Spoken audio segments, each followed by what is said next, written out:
Title: Sankey signs off for another touchdown, SEC Commissioner to rule the turf till 2028.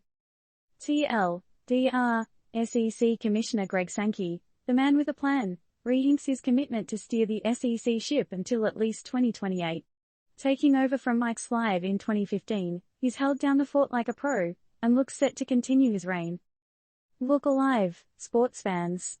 Greg Sankey, the top dog at the SEC, is set to stay on his throne till at least 2028. That's right, our 58-year-old gridiron guru isn't going anywhere anytime soon. Taking over in 2015 from the legendary Mike Slive, Sankey has shown us he's got the playbook to keep the SEC scoring big.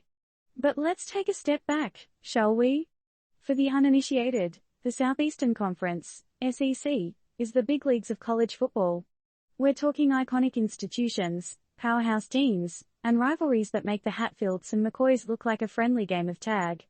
And at the helm of this hard-hitting behemoth is the commissioner, the one calling the shots and keeping the game clean. Ever since Sankey took over the commissioner's spot from Mike Slive, the SEC has been on a roll. You remember Slive, right? The man who steered the SEC through a decade of dominance and made it the powerhouse it is today. But Sankey, not content with just keeping the ship afloat, has been pushing boundaries and setting new records. The question now is, will this new contract extension till 2028 allow him to take the SEC to even greater heights? Think about it. He's been in the saddle since 2015, and in the grand arena of college football, he's managed to uphold the SEC's reputation for excellence.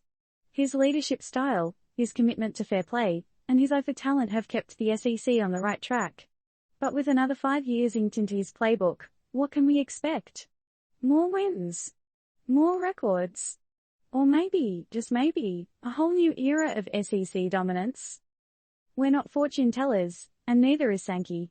But one thing's for sure, this ain't no time for complacency. With the contracting still drying, the spotlight is now more than ever on our SEC commissioner. Will he keep driving the SEC towards new horizons, or will the pressure get to him? Only time will tell. So, here's a little food for thought to end on. Given that the stakes in college football are always skyrocketing, do you think Sankey has what it takes to keep the SEC on top till 2028? Disclaimer: this news piece is intended for informational purposes only and does not constitute any form of advice or recommendations. Turned Up News takes no responsibility for any decisions made based on this article. Always do your own research and consult with professionals when necessary.